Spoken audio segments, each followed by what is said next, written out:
The Concordat had made only one mistake in their 5 years of guiding humanity: they had ignored the elderly. Dr. Helen Chen stood in the high school gymnasium, her weathered hands gripping her grandson Tommy's science fair presentation board so tightly her knuckles had gone white. The 68-year-old retired quantum physicist watched helplessly as the tall, ethereally graceful Concordat representative glided between the projects, that now familiar expression of benevolent disappointment on its too-perfect face. "This project shows concerning levels of advancement," the representative announced, its melodious voice carrying through the suddenly silent gym. It gestured at Tommy's quantum entanglement demonstration with 3 delicate fingers. "Humanity is not yet ready for such explorations. For your own safety, this line of inquiry must cease." Tommy's shoulders slumped, and Helen felt something snap inside her. 5 years of watching these elegant aliens protect humanity from itself. 5 years of their subtle suppressions and gentle redirections. 5 years of humanity's children being told what they couldn't do, couldn't learn, couldn't become. But in that moment, as Helen watched her brilliant grandson's dreams being crushed, she noticed something she'd never seen before. The representative's hand, the one gesturing at Tommy's project, was trembling. And suddenly, 5 years of collected observations crystallized in Helen's mind. The way the Concordat steered humanity away from certain fields of physics. Their insistence on protecting us from quantum mechanics. Their endless patterns of control masked as mentorship. These beings, with their perfect symmetry and unchanging faces, weren't acting out of benevolent superiority. They were acting out of fear. As Tommy began dismantling his project, Helen caught a glimpse of his notebook. The equations there, the ones the Concordat had dismissed, showed something impossible. Something that, in her decades of physics research, she'd never seen before. Something that made her arthritic fingers tingle with excitement. Her grandson hadn't failed. He'd succeeded too well. Helen pulled out her phone, her fingers trembling as she opened her retirement community's group chat. "Bridge Club tonight," she typed. "I have something important to discuss." The Concordat had made only one mistake in 5 years. They'd dismissed an entire generation of humans as irrelevant, harmless, past their prime. And that mistake was about to cost them everything. The Sunrise Gardens Retirement Community Center smelled of coffee and fresh-baked cookies, just as it did every Tuesday night. But tonight's bridge club was different. Helen had arranged the tables in a careful pattern she remembered from her quantum field research days, a formation that would create destructive interference patterns in any listening devices. Did you see the way their hands shook? Dr. Richard Okonjo, former head of theoretical physics at Oxford, leaned forward in his wheelchair. "I noticed it last month when they shut down my granddaughter's quantum computing club. And the pattern recognition competition at my great-nephew's school," added Dr. Wei Zhang, her silver hair gleaming under the fluorescent lights. "Anything approaching machine learning or quantum mechanics." Helen spread Tommy's notebook on the table, her arthritis forgotten in her excitement. "Look at these equations. My grandson wasn't just theorizing about quantum entanglement. He accidentally proved that human consciousness affects quantum states differently than mechanical observation." The room fell silent as her fellow scientists studied Tommy's work. In the corner, Mrs. Patricia O'Neill, who'd spent 40 years teaching high school physics, let out a soft whistle. "The Concordat's technology," Helen continued, her voice barely above a whisper, "it's all based on quantum principles. But they approach it with absolute precision, perfect symmetry. They're like living computers, and that's their weakness." "Human consciousness is messy," Richard mused, tapping his cane thoughtfully. "Unpredictable. Creative." "Exactly." Helen pulled up a group chat on her tablet, a retirement community social network the Concordat had deemed too irrelevant to monitor. "And I've been talking to other seniors worldwide. The Concordat's responses follow patterns. Rigid, mathematical patterns. They're not just guiding us away from advancement, they're protecting themselves from our chaos. Wei's eyes sparkled with understanding. The quantum uncertainty principle, human observation doesn't collapse wave functions the same way their technology does. We're too random. Which is why they're terrified of us discovering quantum mechanics, Patricia added, her Irish lilt carrying decades of teaching experience. Our very nature disrupts their systems. Helen navigated through dozens of messages from retirement communities across the globe. We've all seen it. They dismiss us as harmless, but we're the ones with the knowledge, the experience, and now, she smiled, thinking of Tommy's brilliant mistake, the proof. But what can we do? Richard asked. We're just a bunch of old scientists. Helen's smile widened. We're not just scientists. Look around. Every retirement community has artists, musicians, dancers, creators of chaos and beauty. And we're all connected, worldwide, through channels they think are beneath their notice. She pulled up another message, this one from a retirement community in Tokyo. And we're not alone. Our grandchildren, like Tommy, they're making breakthroughs without even realizing it. The Concordat is so focused on suppressing formal research, they've overlooked the science fairs, the hobby clubs, the garage inventors. Wei reached for Tommy's notebook with trembling fingers. Helen, these equations. If what your grandson discovered is true, then human consciousness doesn't just observe quantum states differently, it can influence them. Actively. The implications. A sharp rap at the door made them all freeze. Through the window, they could see the unmistakable tall figure of a Concordat representative. Just a moment. Helen called cheerfully, as her friends quickly dealt bridge hands and hid Tommy's notebook. She caught their eyes one by one, seeing the same fire, the same determination that burned in her own heart. They had been professors, researchers, teachers. They had spent decades unlocking the universe's mysteries. And now, dismissed and overlooked by humanity's alien mentors, they would become something else entirely. They would become the resistance. When the Concordat representative entered Sunrise Gardens Community Center, it found exactly what it expected: 6 elderly humans engaged in their primitive card game, their movements slow, their conversation mundane. The representative's perfect features showed no reaction to the paper playing cards, such inefficient information storage, or the plates of cookies that Helen offered with trembling hands.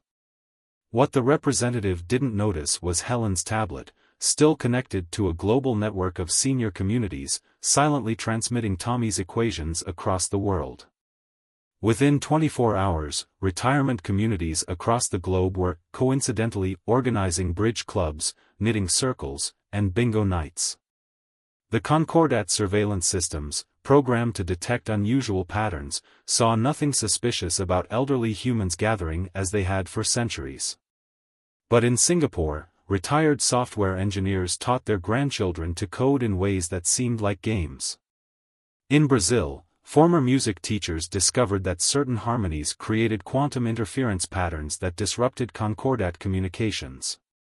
In Kenya, elderly artists found their abstract paintings could confuse Concordat visual processing systems. It's not just about science, Helen explained during a secure video call with resistance leaders. Her face, aged by decades of research and teaching, filled screens in retirement homes across 6 continents. The Concordat's technology depends on predictability.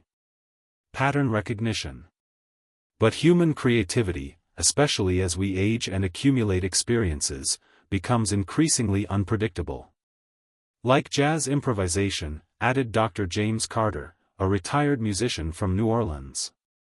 The more you know the rules, the better you can break them. The revelation sparked a global renaissance of human chaos. Retirement communities became centers of purposeful unpredictability. Knitting circles created patterns that encoded quantum equations. Dance classes developed movements that generated electromagnetic interference. Book clubs discussed scientific theories disguised as poetry. But it was during a seemingly innocent art therapy session that Helen made the breakthrough that would change everything.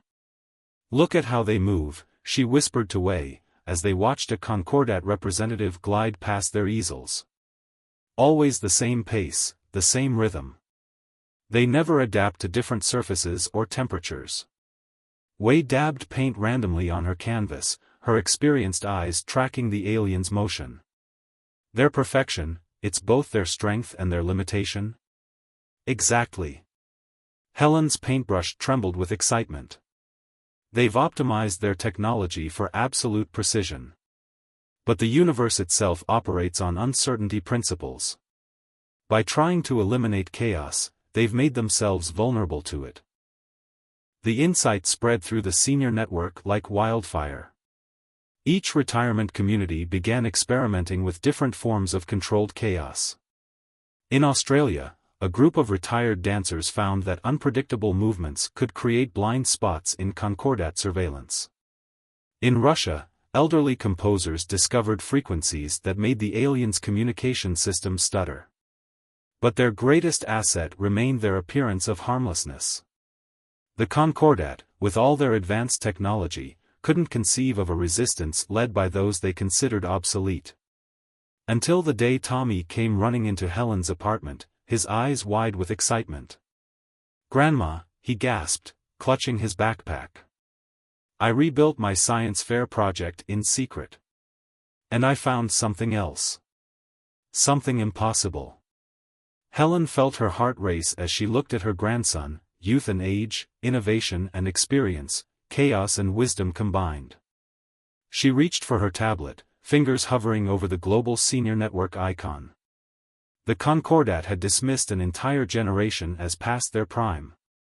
But they were about to learn that human wisdom, like fine wine, only grew more potent with age. And now, that wisdom had a weapon. Tommy's discovery was devastatingly simple. His rebuilt science fair project didn't just demonstrate quantum entanglement, it proved that human emotions could influence quantum states. The more unpredictable the emotion, the stronger the effect. "It's like a feedback loop," Tommy explained to the assembled elders in Helen's living room.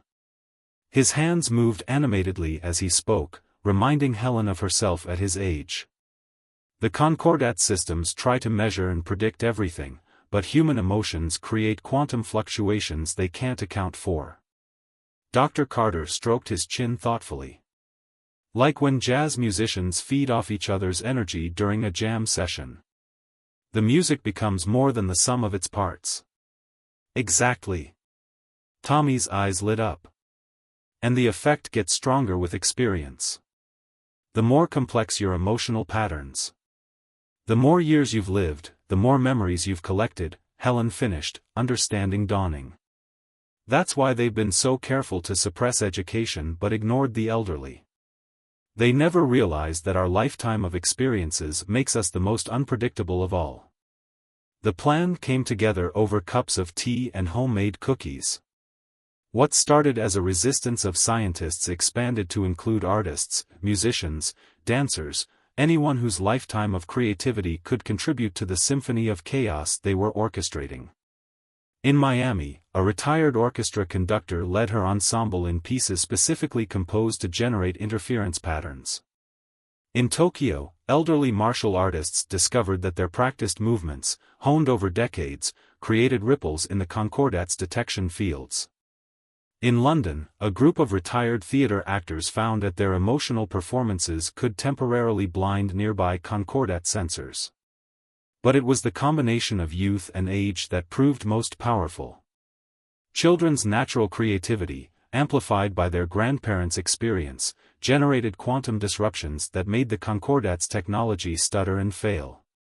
Helen watched with pride as Tommy worked with Dr. Okonjo to refine his quantum interference device. The boy's intuitive understanding of quantum mechanics, combined with the old physicist's decades of experience, produced results that would have been impossible for either generation working alone. Then came the day the Concordat noticed. "Unauthorized gatherings must cease," the representative announced at Sunrise Gardens. Its usually melodious voice carried an undertone of static, a sign their disruptions were working. All human social activities will now require supervision. Helen felt her hands tremble, not with age but with anger. She thought of all the dreams the Concordat had suppressed, all the children they'd told to aim lower, think smaller, be less. She stood up, her voice steady. "We were just about to start our concert. Would you like to stay and listen?" The representative's perfect features showed confusion, exactly as they'd planned. Across the globe, at precisely the same moment, every retirement community began their assault. Choirs sang in carefully calculated discordant harmonies. Dance groups moved in patterns designed to generate maximum quantum uncertainty. Artists poured decades of emotional experience into works that defied the Concordat's ability to process them. And in every community, the younger generation worked alongside their elders, their combined creativity amplifying the effect beyond anything the Concordat could have predicted. Helen watched as the representative's form began to flicker, its perfect symmetry disrupted by waves of human-generated quantum chaos. Tommy's device, hidden beneath his grandfather's old piano, pulsed in sync with the global uprising.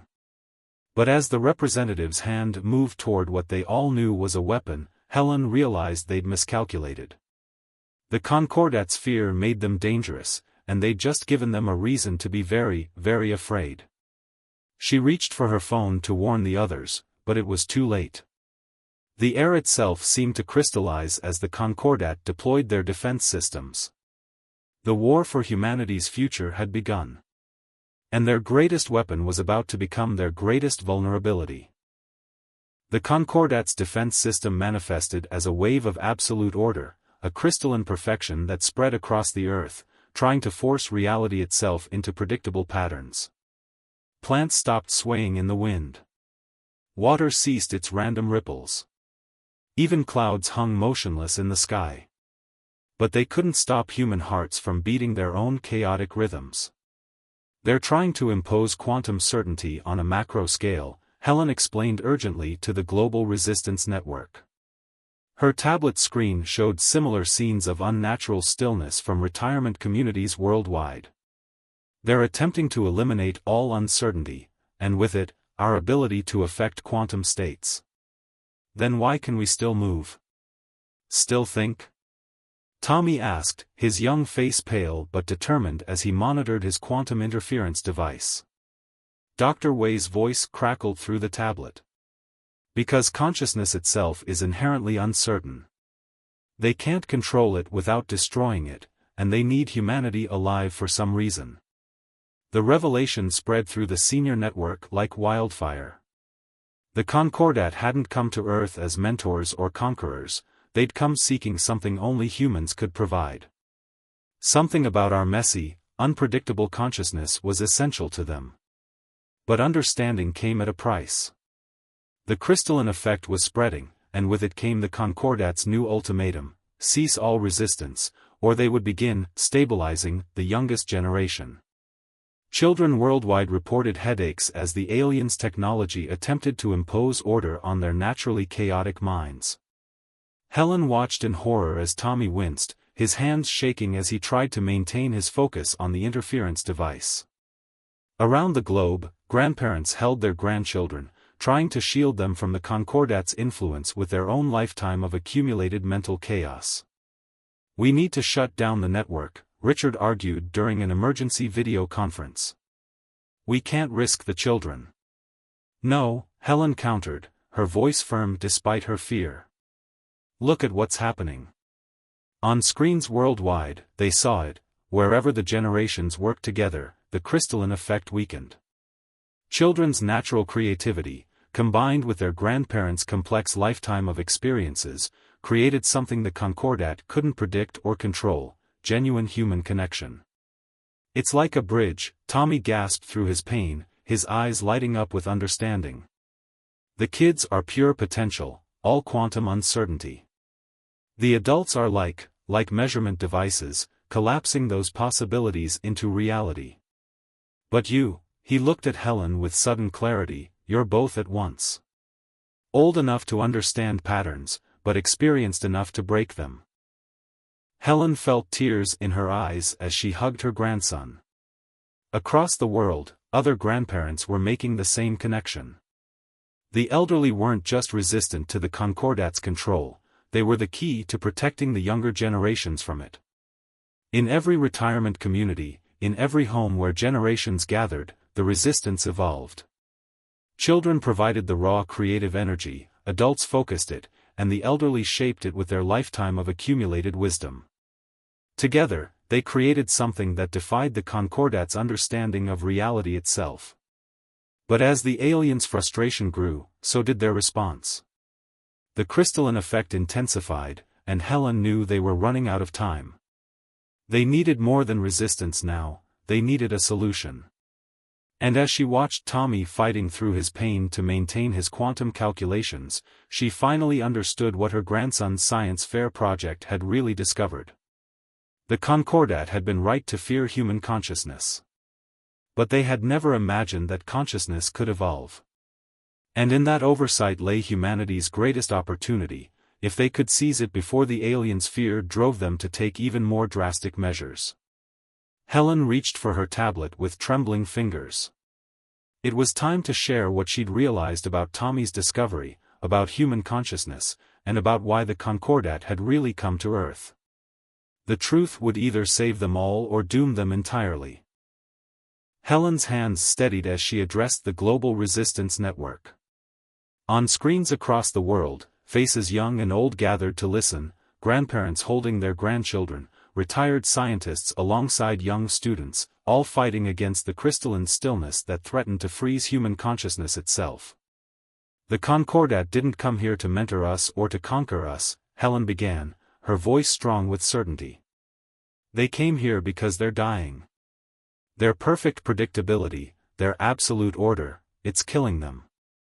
She shared her screen, showing Tommy's original equations alongside her own decades of quantum research. Living systems require uncertainty to evolve, to adapt, to grow. The Concordat engineered themselves for perfection, but in doing so, they engineered out the very chaos that makes life possible. That's why they need us, Tommy added, his young voice tight with pain but clear with understanding. Human consciousness creates quantum uncertainty. We're like a natural source of chaos. Dr. Wei's voice came through, excited despite the static. And the older we get, the more complex our consciousness becomes. More memories, more experiences. More chaos, Helen finished. That's why they're so afraid of us discovering quantum mechanics. Not because we'd use it against them, but because we'd realize what our consciousness could already do.